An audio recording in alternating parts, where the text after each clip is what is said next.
नमस्कार। हिंदी भाषा विज्ञान के अंतर्गत आज हम 40 के आगे प्रश्नोत्तरी पर चर्चा करेंगे। हमने देखा था हिंदी भाषा की आदि जननी कौन सी भाषा मानी जाती है, गुजराती, संस्कृत, कन्नड़ या फिर मराठी। तो हम सभी को पता है कि संस्कृत ही भाषा ऐसी भाषा है जो सब भाषाओं की जननी है, क्योंकि संस्कृत से ही सब भाषाओं का जन्म हुआ माना जाता है। प्रश्न नेक्स्ट देखिए, हिंदी विश्व की कितनी भाषाओं में से एक है? 4000, 6000, 400 या फिर 5000? तो पूरी दुनिया में एक अनुमान के मुताबिक लगभग 6800 के करीब भाषाएं हैं, जिनमें से हिंदी भी एक है। अतः यहाँ पर विकल्प बी सही उत्तर होगा, 6000। नेक्स्ट प्रश्न देखिए, देवनागरी लिपि कैसे लिखी जाती है? दाएं से बाईं ओर, नीचे से ऊपर की ओर, ऊपर से नीचे की ओर या बाएं से दाईं ओर? तो वेरी इजी, देवनागरी लिपि बाएं से दाईं ओर लिखी जाती है, क्योंकि देवनागरी लिपि का विकास हम देखते हैं 9वीं सदी में ब्राह्मी लिपि से हुआ था। और देवनागरी लिपि का पहला प्रयोग गुजरात राज्य में मिलता है और पहला शिलालेख गुजरात नरेश जयभट्ट के यहाँ मिलता है लगभग 7वीं-8वीं सदी में। भारत की संविधान सभा में भी 9 सितंबर 1949 ईस्वी को भारत के संविधान की 8वीं अनुसूची और अनुच्छेद 343(1) में हिंदी को राजभाषा और देवनागरी लिपि को मान्यता प्रदान की गई है। इस तरह से क्या हो रहा है, एक्सप्लेनेशन के साथ बार बार रिपीट हो रहे हैं कुछ प्रश्न, तो उससे हमें और ज्यादा याद रखने में सहायता मिल रही है। कार्यालय हिंदी की भाषा कैसी होनी चाहिए? नेक्स्ट प्रश्न है, अभिधात्मक, लक्षणात्मक, व्यंजनात्मक या अभिधा लक्षणा मिश्रित? तो देखिए जी, कार्यालय हिंदी की भाषा अभिधात्मक होनी चाहिए, यानी कि विकल्प ए यहाँ पर सही उत्तर होगा। क्यों होनी चाहिए? क्योंकि अभिधात्मक भाषा प्रयोग का तात्पर्य होता है अभिधा मूलक भाषा से, जहाँ किसी शब्द का सामान्य अर्थ ग्रहण किया जाए। शब्द का अर्थ बोध कराने वाली शक्ति ही शब्द शक्ति कहलाती है। और हिंदी व्याकरण में शब्द शक्तियां 3 तरह की होती हैं, अभिधा शब्द शक्ति, लक्षणा शब्द शक्ति और व्यंजना शब्द शक्ति। और शब्द को चुनते अथवा पढ़ते ही श्रोता या पाठक उसके सबसे सरल प्रचलित अर्थ को बिना किसी अवरोध के या बिना किसी रुकावट के ग्रहण करते हैं, तो वहीं पर अभिधा शब्द शक्ति होती है।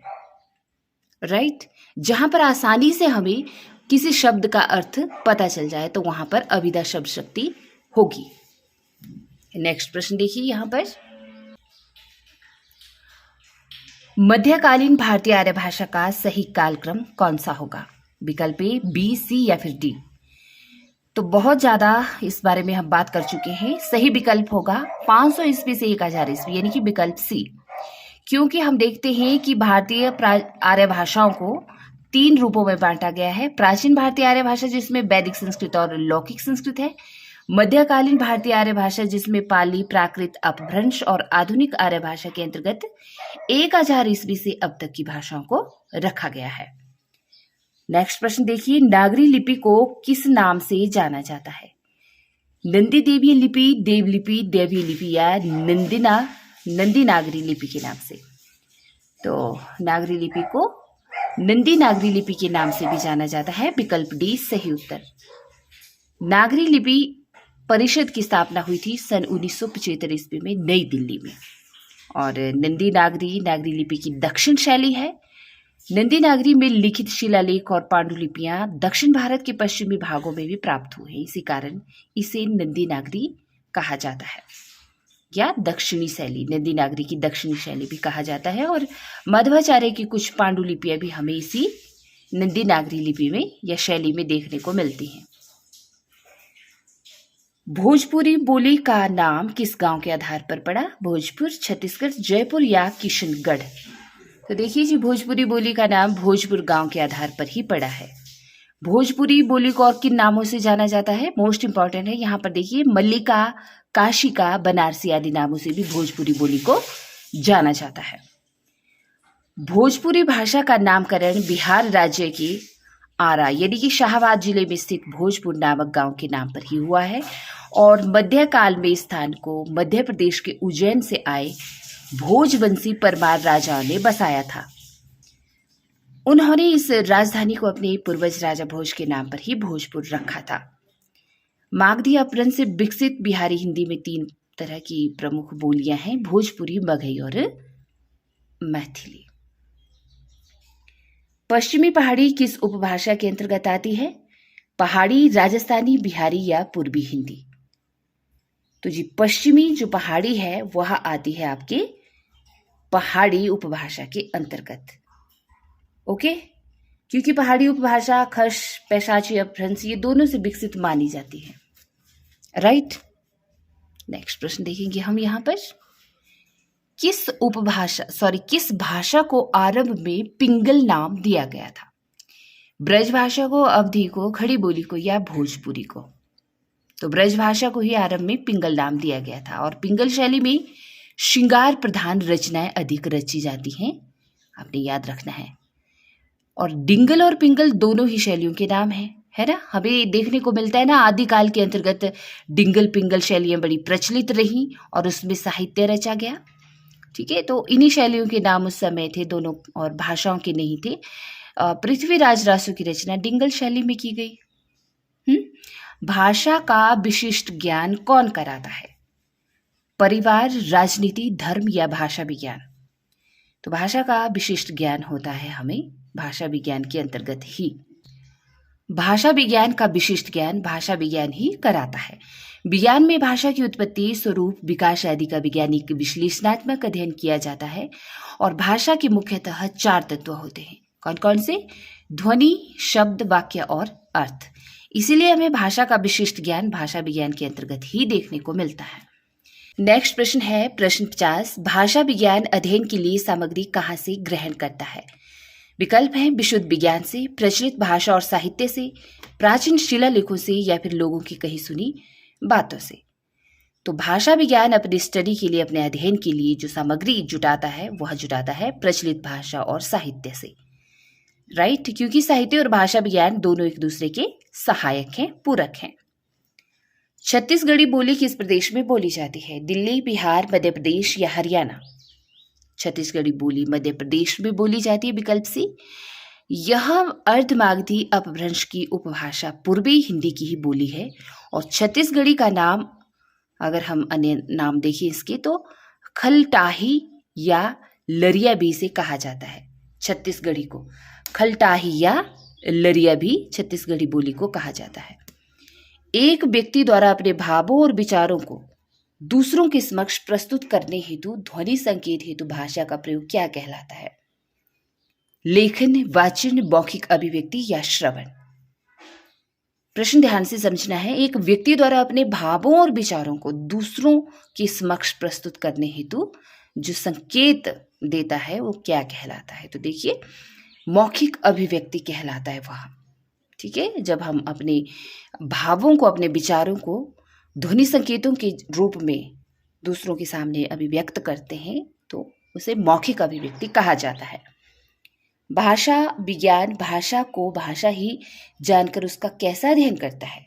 सामाजिक, वैज्ञानिक, पौराणिक या फिर आर्थिक? तो इस तरह से भाषा विज्ञान भाषा को भाषा ही जानकर उसका वैज्ञानिक अध्ययन करता है। नेक्स्ट प्रश्न देखिए, राजभाषा अधिनियम 1976 के अनुसार हिंदी प्रयोग की दृष्टि से देश के राज्यों को कितनी श्रेणियों में बांटा गया है या बांटा जा सकता है? तो राजभाषा अधिनियम 1976 की बात करें तो इसके अकॉर्डिंग देश के राज्यों को 3 श्रेणियों में बांटा गया है, क वर्ग, ख वर्ग तथा ग वर्ग क्षेत्र नाम से। हिंदी को राष्ट्रभाषा घोषित करने वाले अहिंदी भाषी प्रस्तावक का नाम क्या था? दलीप सेन, गोपाल स्वामी अयंगर, महात्मा गांधी या फिर आचार्य शुक्ल? तो देखिए जी, गोपाल स्वामी अयंगर हिंदी को राष्ट्रभाषा घोषित करने वाले अहिंदी भाषी प्रस्तावक थे। आइए इसकी एक्सप्लेनेशन देखते हैं अच्छे से। गोपाल स्वामी अयंगर भारतीय संविधान सभा के सदस्य थे और हिंदी को राष्ट्रभाषा घोषित करने के अहिंदी भाषी प्रस्तावक के रूप में अयंगर जी का मुख्य योगदान था। भारत के संविधान में हिंदी को राजभाषा की मान्यता 14 सितंबर 1949 ईस्वी को दी गई। प्रश्न 56 देखिए, 1937 में वर्धा में अखिल भारतीय शैक्षिक सम्मेलन का आयोजन किसकी अध्यक्षता में किया गया था? महात्मा गांधी जी, राजा राम मोहन राय, बाल गंगाधर तिलक या मदन मोहन मालवीय? तो महात्मा गांधी जी की अध्यक्षता में ही 1937 में वर्धा में अखिल भारतीय शैक्षिक सम्मेलन का आयोजन किया गया था और इसे वर्धा योजना के नाम से भी जाना जाता है। राइट, 22-23 अक्टूबर को यह सम्मेलन हुआ था 1937 में वर्धा में। हिंदी के विषय में भारतीय संविधान में क्या लिखा है? हिंदी संपर्क भाषा है, हिंदी विदेशी भाषा है, हिंदी राजभाषा है या हिंदी जनभाषा है? तो भारत की संविधान में हिंदी को राजभाषा का दर्जा दिया गया है और 14 सितंबर 1949 ईस्वी को इसे मान्यता प्रदान की गई। भारतीय संविधान के भाग 17 में अनुच्छेद 343 से लेकर 351 तक राजभाषा का संविधान में प्रावधान किया गया है। प्राचीन भारतीय सिक्कों पर कौन सी लिपि अंकित है? देवनागरी, कौटिल्य, कुटिल या फिर ब्राह्मी लिपि? तो देखिए जी, प्राचीन भारतीय सिक्कों पर ब्राह्मी लिपि अंकित है। ब्राह्मी लिपि तमिलनाडु और श्रीलंका में 6वीं सदी ईसा पूर्व में विद्यमान थी और अशोक के अभिलेख में ब्राह्मी लिपि का व्यापक प्रयोग मिलता है। सम्राट अशोक के अभिलेखों में ही हमें इस लिपि का व्यापक प्रयोग देखने को मिलता है। अक्षर पर शिरोरेखा लगाने का अनुमोदन किस समिति द्वारा किया गया था? आचार्य नरेंद्र देव समिति द्वारा, हिंदी साहित्य सम्मेलन द्वारा या फिर देवनागरी सुधार समिति द्वारा या राष्ट्रभाषा प्रचार समिति द्वारा? तो जो आपके अक्षर पर शिरोरेखा लगाने का अनुमोदन है वह दिया गया था आपकी देवनागरी सुधार लिपि के द्वारा। 1947 में उत्तर प्रदेश सरकार ने देवनागरी लिपि सुधार समिति का गठन किया था और इसके अध्यक्ष आचार्य नरेंद्र देव थे और इसी समिति ने अक्षर पर शिरोरेखा लगाने की सलाह दी थी देवनागरी सुधार लिपि ने। राइट, हिंदी भाषा की लिपि भारतीय संविधान में किसे स्वीकार किया गया? देवनागरी, गुरुमुखी, ब्राह्मी या चंद्रलिपि? तो हमारे भारतीय संविधान के अनुच्छेद 343 में कहा गया है कि संघ की राजभाषा हिंदी होगी और लिपि कौन सी होगी? देवनागरी होगी और भारतीय अंकों का रूप अंतर्राष्ट्रीय रूप होगा, इसीलिए यहाँ पर देवनागरी लिपि सही या करेक्ट आंसर है। निम्नलिखित में से देवनागरी लिपि की विशेषता नहीं है, क्या नहीं है? स्वरों और व्यंजनों का वैज्ञानिक क्रम, प्रत्येक ध्वनि के लिए अलग चिन्ह, मात्राओं के प्रयोग में एक रूपता और सुंदर और सुगठित लिखावट। तो यहाँ पर बताना है जो विशेषता नहीं है देवनागरी लिपि की। तो मात्राओं के प्रयोग में एक रूपता है ना, ये विशेषता नहीं है देवनागरी लिपि की, बाकी सब विशेषताएं हैं। देखिए यहाँ पर देवनागरी लिपि में केवल अ को छोड़कर सभी स्वरों की ह्रस्व और दीर्घ मात्राएं उपलब्ध मिलती है हमें। व्यंजनों के साथ जोड़कर इन मात्राओं का प्रयोग किया जाता है और स्वर और व्यंजनों का वैज्ञानिक क्रम रहता है। इसमें प्रत्येक ध्वनि के लिए अलग चिन्ह मिलते हैं। सुंदर और सुगठित लिखावट लिखी जाती है।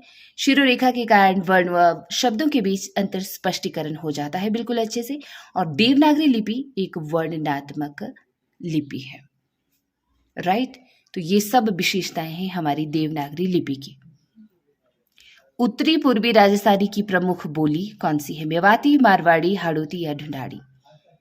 तो उत्तरी पूर्वी राजस्थान की प्रमुख बोली है मेवाती। ठीक है, राजस्थानी हिंदी उपभाषा के अंतर्गत 4 प्रमुख बोलियां हैं: मारवाड़ी, मेवाती, मालवी, जयपुरी, ढूंढाड़ी या ढूंढाड़ी को और हाड़ौती नाम से भी जाना जाता है। मेवाती की एक मिश्रित उपबोली है जिसे अहेरवाटी कहा जाता है, जो गुड़गांव, दिल्ली, करनाल के पश्चिम क्षेत्र आदि में बोली जाती है। और आप लोग इंटरेस्ट क्यों नहीं दिखाते हैं, वीडियो लाइक ही नहीं करते हैं? मतलब अगर मैं अपने बिजी शेड्यूल से थोड़ा सा टाइम निकालकर वीडियो बना सकती हूँ, राइट, तो आप लोग सिर्फ लाइक भी नहीं कर सकते हैं ना।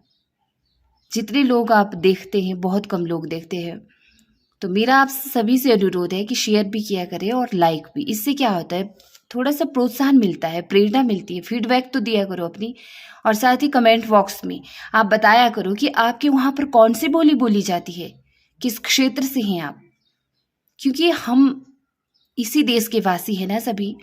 तो एकता में अनेकता या एकता में विविधता, या यूं कहें कि विविधता में एकता हमारे देश की संस्कृति की पहचान है। हम लोग अपनी संस्कृति के माध्यम से ही जुड़े हैं। तो आपके वहाँ पर कौन सी बोली बोली जाती है, प्लीज़ कमेंट बॉक्स में लिखें।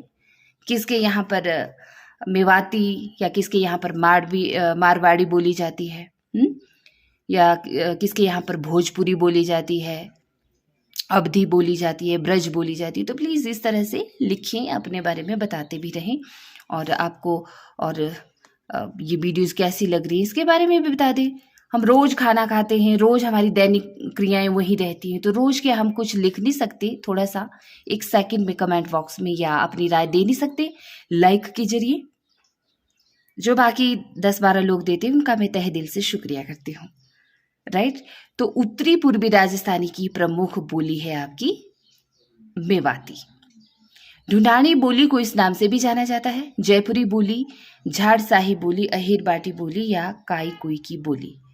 तो देखिए जी, ढूंढानी बोली को अहिर बाटी बोली के नाम से भी जाना जाता है, जो यहाँ पर अभी हमने देखी। जयपुरी, ढूंढानी या हड़ौती मेवाती की एक मिश्रित उपबोली है और इसे अहिर बाटी के नाम से भी जाना जाता है। तो इस तरह से प्रश्न एक दूसरे से रिलेटेड होते हैं और इस तरह से हम इन्हें याद रख सकते हैं। नेक्स्ट प्रश्न देखेंगे यहाँ पर, राजस्थानी वर्ग की मालवी बोली का क्षेत्र नहीं है। अब कौन सा नहीं है बताना है यहाँ पर। रतलाम, देवास, उज्जैन या फिर रायपुर। तो राजस्थानी वर्ग की मालवी बोली का क्षेत्र रायपुर नहीं है, विकल्प डी नहीं है, क्योंकि देखिए लंबे समय तक उज्जैन के आसपास का क्षेत्र मालव या मालवा नाम से प्रसिद्ध रहा और इस कारण यहाँ की बोली को मालवी कहते हैं। सोंडवाड़ी, रांगड़ी, पाटवी, रतलामी आदि ये मालवी की मुख्य उपबोलियां ही हैं और इसमें शब्द के शुरू के अक्षर का या अक्षर में स्वर्ण का दीर्घाकरण किया जाता है, स्वर का। जैसे लकड़ी को लाकड़ी कहा जाता है या लिखा जाता है, कपड़ा को कापड़ा, तो स्वर्ग का दीर्घकरण हुआ ना। मालवी बोली का क्षेत्र राजस्थान की झालवाड़, कोटा, प्रतापगढ़ तथा मध्य प्रदेश के उज्जैन संभाग के विभिन्न भागों मालवा, नीमच, मंदसौर, रतलाम और उज्जैन शामिल है। मालवी बोली के क्षेत्र के अंतर्गत जो राजस्थान के यहाँ पर प्रसिद्ध है। वागड़ी बोली को निम्नलिखित में से सर्वाधिक प्रभावित करने वाली भाषा कौन सी है? पंजाबी, बघेली, ब्रज या गुजराती। तो देखिए जी, गुजराती सबसे ज्यादा प्रभावित करती है वागड़ी बोली को। राइट। अब गुजराती गुजरात प्रदेश की भाषा है और गुजरात का संबंध गुर्जर जाति से रहा है। गुर्जर प्लस ता, गजज रथ, गुजरात। इस तरह से गुजरात ये विकसित रूप है इन शब्दों से होता हुआ। गुजराती भाषा की अपनी ही लिपि है जो गुजराती नाम से प्रसिद्ध है, इसलिए गुजराती कैथी से भी मिलती जुलती लिखी जाती है, कैथी लिपि से। लेकिन आपने याद रखना है कि गुजराती में शिरोरेखा नहीं लगती है। राइट। ब्रज भाषा की बात करें तो शौरसेनी अपभ्रंश के पश्चिमी हिंदी के अंतर्गत विकसित बोली है ब्रज भाषा, और बघेली अर्धमागधी अपभ्रंश की पूर्वी हिंदी के अंतर्गत विकसित बोली है। पंजाबी की अपनी ही लिपि थी जिसमें सुधार कर गुरु अंगद ने गुरुमुखी लिपि बनाई। और नेक्स्ट प्रश्न देखिए, तो हिंदी का मानक रूप किस बोली के सर्वाधिक निकट मिलता है? खड़ी बोली, बांगरू, कनौजी या फिर अवधी। तो हिंदी का जो मानक रूप है वह खड़ी बोली की ही सर्वाधिक निकट है। राइट। क्योंकि देखिए खड़ी बोली का विकास हम देखते हैं तो शौरसेनी अपभ्रंश के पश्चिमी हिंदी से माना जाता है। खड़ी बोली का दूसरा नाम कौरबी बोली भी है ना, और कौरबी नाम राहुल सांकृत्यायन द्वारा दिया गया नाम है। ठीक है। तो इस तरह से ये बीच में तथ्य होते हैं, आप इनको स्वयं भी वीडियो पॉज करके पढ़ सकते हैं, ये बार बार रिपीट होते रहते हैं, तो इसलिए यहाँ पर आप देख सकते हैं। नेक्स्ट प्रश्न है, वैज्ञानिक तथा तकनीकी शब्दावली आयोग भारत सरकार देवनागरी वर्णमाला सारणी के मानकीकृत स्वीकृत रूप में सम्मिलित नहीं किया जाने वाला लिपि चिन्ह कौन सा है? ख, ल, री या फिर ड। तो देखिए जी, विकल्प सी, वैज्ञानिक तथा तकनीकी शब्दावली आयोग यानी कि भारत सरकार द्वारा देवनागरी वर्णमाला सारणी के मानकीकृत स्वीकृत स्वरूप में सम्मिलित नहीं किया गया है, ये री। ठीक है, बाकी सब सही है। अगर हम यहाँ पर इसकी व्याख्या पढ़ें तो ख, ल और ड देवनागरी वर्णमाला सारणी के मानकीकृत स्वीकृत रूप में शामिल लिपि चिन्ह है। वैज्ञानिक और तकनीकी शब्दावली आयोग का गठन संविधान के अनुच्छेद 344 के खंड 4 के अंतर्गत भारत सरकार के एक संकल्प के द्वारा निम्नलिखित उद्देश्यों के साथ 21 सितंबर 1960 में किया गया था। हिंदी और सभी भारतीय भाषाओं में वैज्ञानिक और तकनीकी शब्दों का विकास करना और परिभाषित करना, शब्दावलियों को प्रकाशित करना, पारिभाषिक शब्दकोश एवं विश्वकोश तैयार करना आदि इस आयोग के प्रमुख उद्देश्य थे। राइट। कौन से आयोग के? वैज्ञानिक तथा तकनीकी शब्दावली आयोग के, जो भारत सरकार द्वारा देवनागरी वर्णमाला सारणी के मानकीकृत स्वरूप को हमारे सामने प्रस्तुत करता है। वैज्ञानिक तथा तकनीकी शब्दावली आयोग द्वारा मानक हिंदी वर्तनी मानकीकरण के अनुसार हाइफन का प्रयोग नहीं किया जाना चाहिए। क्यों? कठिन संधियों से बचने के लिए सामान्यतः तत्पुरुष समासों में सा जैसा आदि से पूर्व या द्वंद्व समास में पदों के मध्य, तो विकल्प बी होगा कि सामान्यतः तत्पुरुष समासों में, ठीक है, प्रयोग नहीं किया जाना चाहिए हाइफन का प्रयोग। क्योंकि देखिए तत्पुरुष समास में हाइफन का प्रयोग केवल वही किया जाना चाहिए जहां उसके बिना भ्रम होने की संभावना हो, अन्यथा नहीं। जैसे भूतत्व, सामान्यतः तत्पुरुष समासों में हाइफन लगाने की आवश्यकता नहीं होती, जैसे कि राम राज्य लिखते हैं हम, राजकुमार, गंगाजल, ग्रामवासी, आत्महत्या आदि। तो हाइफन कौन हुआ? यहाँ पर ये जो बीच में डैश लगा है छोटा सा, ठीक है, तो इसका ज़्यादा प्रयोग नहीं किया जाना चाहिए तत्पुरुष समास में, ठीक है। इस तरह से ही लिखे जाने चाहिए। राम राज्य, राम का राज्य, ठीक है। राजकुमार, राजा का कुमार या किसी राज्य का कुमार। गंगा जल, गंगा का जल। ग्रामवासी, गांव में वास करने वाला। आत्महत्या, जिसने स्वयं ही अपनी हत्या की हो, ठीक है। तो इस तरह से इनके अर्थ रहते हैं। तो जहां पर तत्पुरुष समास होगा उसमें हाइफन का प्रयोग नहीं किया जाना चाहिए, लेकिन किया भी जाना चाहिए तो केवल कहां पर? जहां उसके बिना भ्रम होने की संभावना हो, अन्यथा नहीं। तो इससे आगे की प्रश्नोत्तरी हम नेक्स्ट वीडियो में देखेंगे। नमस्कार।